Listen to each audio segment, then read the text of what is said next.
Hi, I'm Abby. This is Abby Matt Reads, and I'm back after 2 long months. I'm a bit nervous. I haven't done a video in ages. I am really excited to come back to BookTube right now with this video.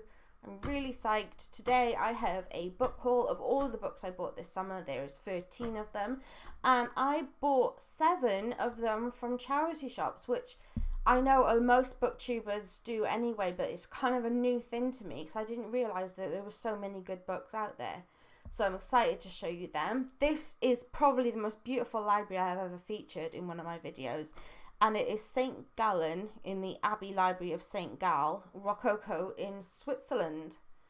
Let's just look at it. It's absolutely gorgeous. I can't look at it enough. This is a medieval monastic library and a World Heritage Site. The library collection is the oldest in Switzerland. So let's get on with all these awesome books.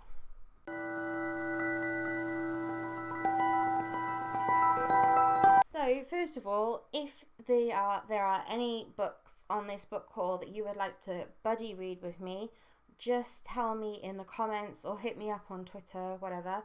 I'm always up for buddy reads. I love buddy reading. But apart from this book, which is the first I'm going to show you and the first of the charity shop books, which is Cinder by Marissa Meyer, which I am buddy reading with Talia from Bookish Paradise. And it is the first one in the Lunar Chronicles, and it is, from what I gather, a sci-fi take on Cinderella. There's a pretty cover. And it looks like it hasn't even been read. I mean, that's amazing that someone just didn't want it and now I have it. Yay. It's about Cinder, a gifted mechanic in New Beijing, and she's obviously the Cinderella. So basically Cinderella is a cyborg, and that's what makes this kind of sci-fi. I haven't read any YA sci-fi before, so I'm really into this, and I know she's got stuff with the same kind of stories. It's a retelling, so there's shit going down with their stepsisters and things, and obviously she meets a prince and then is torn in her life. But yes, this is going to be a quick read, I think, but I am really looking forward to it. Also from a charity shop, I picked up this ghost book, The Essex Serpent, Sarah Perry. I just finished reading, buddy reading, Melmoth with Charles Heathcombe. Sorry, Charlie. I don't know how to pronounce your last name, but nobody does mine either. And that was also by Sarah Perry, and that was really good. I know a lot of people had problems with Melmoth, and I've heard people say bad things about the Essex Serpent as well.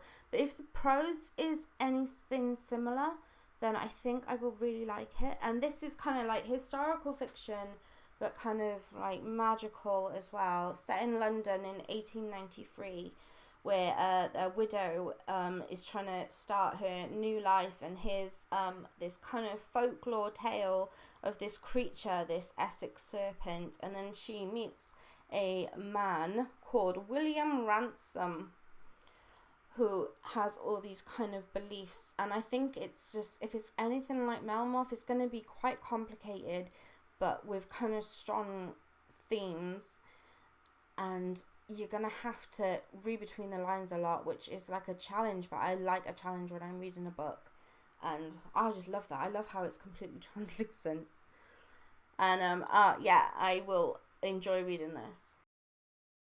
Now this, The Hate You Give by Angie Thomas, also looks like it hasn't even been touched, let alone read. I picked up in a charity shop in London. A big book on BookTube, lots of hype about it. I have wanted to read it for a while, and seeing it there, it was just like, well, the perfect opportunity to buy it and give it a read.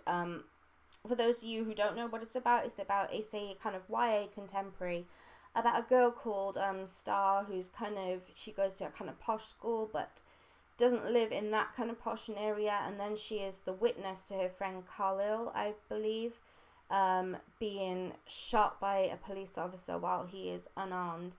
There are a lot of important themes in this book, and I want to read it with care, so that, as I am not a person of colour myself, I really want to try and do this book justice and read it carefully and incorporate a lot of the reviews that I've read about it into what I'm reading, so that I really do grasp the important message.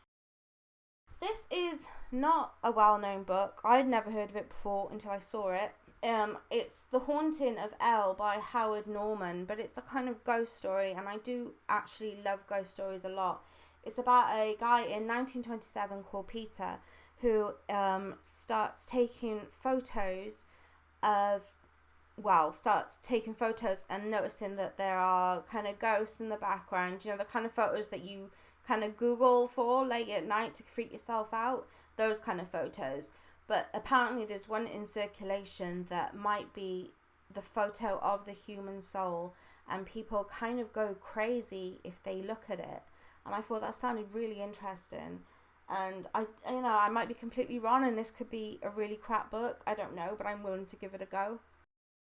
I am really excited about this book that I picked up in a charity shop in London, Valley of the Dolls by Jacqueline Suzanne.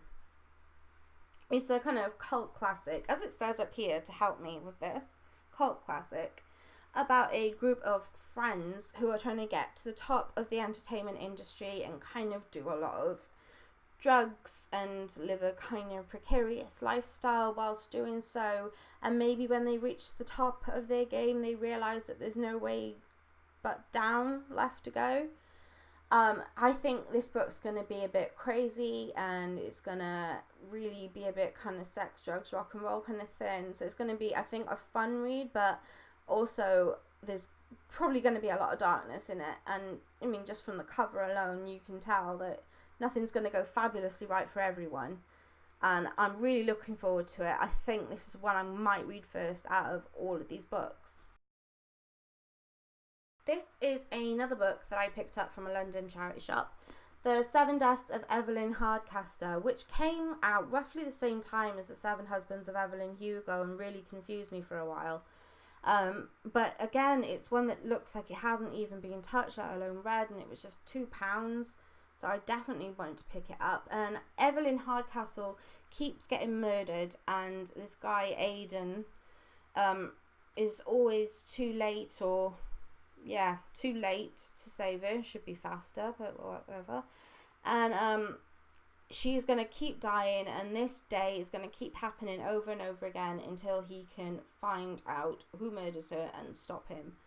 It sounds interesting. I think that the concept is kind of original, and I'm looking forward to trying to figure out how this works. I hope it doesn't get too irritating. I read a book, Never Will Wake, with Alex Black, about a day that started over and over, and it was brilliant. So this one has to be as good as that one, or I will sound off on Goodreads. The last book I got from a charity shop is The Suspicions of Mr. Witcher. I have kind of heard about it before. I've heard that it did quite well. I don't know if it's any good or not, but this is the Murder at Road Hill House. Oh, sorry, by Kate Summerscale. There's her name there. And because I've recently been listening to a lot of Sherlock Holmes while I'm trying to sleep on audiobook, I'm really in the mood to try and start some murder mysteries. So I came across this and thought, this sounds great. It's set in 1860 in England, obviously. And the Mr. Witcher is trying to solve a murder, and all of the suspects seem to be in the grieving family, which makes it trickier. And I love the look of this book. It just looks like a kind of like Victorian kind of newspaper page, which pleases me. And it's quite a big book as well. It's very tall. I'm not really used to tall books. I'm a very short person. Tall things intimidate me. Going into the books that I just bought for the hell of it last week. The first is The Handmaid's Tale by Margaret Atwood. I think we all know what this is about now. I think there's no one who doesn't know what The Handmaid's Tale is about. And obviously The Testaments is either out now or is coming out soon. And I want that for Christmas, so I desperately wanted to. I've watched the whole series of The Handmaid's Tale on TV, so I probably already know the story, but I would, obviously you want to, you want to read the book, especially if you're going to read the sequel. So yes, I have The Handmaid's Tale, and that is awesome. This book, Nevernight by J. Kristoff, I simply bought because of the hype, because everyone I know who's read it has absolutely loved it. So I don't want to FOMO, you know what I mean? So I really want to read this, but the thing is that even when I read the blurb at the back, I can't get into my head what it's still about. There's something about Mia Corver, and she's designed to destroy empires, and she's out for revenge for something. I don't know what it is, but sorry, I will do a better job next time. But I am looking forward to reading Nevernight and finally finding out what all the fuss is about. This book I bought very purposefully because this is A Gathering of Shadows by V.E. Schwab, which is the sequel to A Darker Shade of Magic, which I read with Olivia from Olivia's Catastrophe, and I absolutely loved A Darker Shade of Magic. And I've also just finished buddy reading Vicious with Sam from Sarcasm and Sci-Fi, which was also brilliant. I think I just love V.E. Schwab. I love her writing style, and I thought I can't keep starting series and not finishing them. So I thought, okay, like actually buy something that correlates to a series you're in the middle of, Abby. So I got A Gathering of Shadows. It's Kel, for those of you who don't know. Again, this is a very hype book on BookTube. He's a kind of special magician who can travel throughout these 4 different Londons. And there's a dark London, and there's a kind of like old London. I can't remember the names now, grey London things, but there's different societies within each. One is very evil and blocked off, and then he meets Delilah, who is this kind of orphan, and she kicks ass. She's bloody awesome. She really stands up for herself. She's really her own girl, a strong girl, and they make a great team. And I loved the first book, and I'm hoping I like the second one as much, but a few people have told me they have problems with it, so I will see. Another book I bought very deliberately is Before the Devil Breaks You by Libba Bray. This is the 3rd in the Diviners series. The Diviners are about this group of young people in the 20s in New York during Prohibition times, and they have magical abilities, and these books they kind of use their kind of magical powers, which makes it sound a lot more fantasy than it really is. They can kind of use these powers to try and help stop really bad things that are going on, these kind of evil things that are going on, and the books really are quite scary to me. I get a bit scared when I'm reading them. The first was kind of about this murderer that was going around doing these kind of satanic murders, and the second was this sleeping sickness that was hitting the city. This third is about a kind of abandoned mental hospital, and it's getting closer and closer to this character that keeps being referenced in all the other books, called The Kin of Crows, which is the 4th and last book. And I just want to speed through this one, buy Kin of Crows, speed through that, so I can finally have read all of them, because it's taken me years now, and I absolutely love the Diviners books. Another second in a series is Gemina in the Illuminate Files. It's the 2nd book in the Illuminate Files trilogy, I believe. And I loved Illuminate. Everybody loves Illuminate. And this one is the sequel, where there's a kind of spaceship out in the middle of nowhere, and Katie is on her way from whatever happened in the last book, and we meet new characters, Hannah and Nick, and they're in space, and like Illuminate, it is told in kind of multimedia form, which makes it so much fun to read. And if it's anything like Illuminate, I'm gonna fly through it, because I would read hundreds of pages and it felt like no time passed at all. And the smell of it is gorgeous. I might just sit here sniffing it for a few hours. The last book I have to show you is The Wayward Girls by Amanda Mason. And this is another kind of ghost story. I mean, it's October soon. It's coming close to Halloween. I mean, it's the time for creepy stories to come out. And this is a new book, and I'm not sure whether it's American or British, but I read about it in a magazine and I really wanted to buy it, so I did. Thank God I had actual money for once.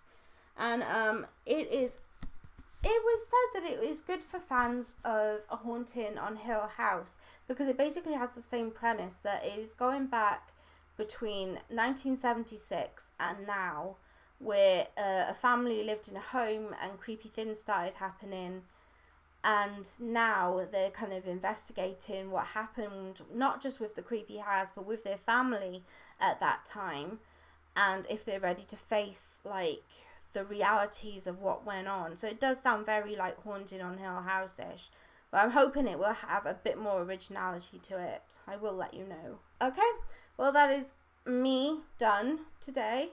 I can't... that was nerve-wracking. My first time in ages doing a video.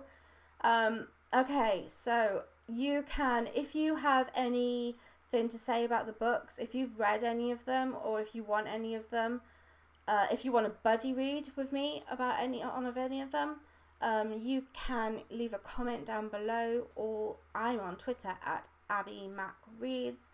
I have a Facebook page on facebook.com/AbbieMacReads. I'll put my contact details below, as well as my link to my Goodreads account if you want to be friends on Goodreads if we're not already. And Spencer's in the corner. Am I missing anything? Subscribe. So subscribe and like, all those cool things. Please do that. And thank you for watching. Please don't make fun of me in the comments for being so nervous all the way through. It has been a pleasure being back. I hope I continue to make regular videos. Thanks for watching. Bye.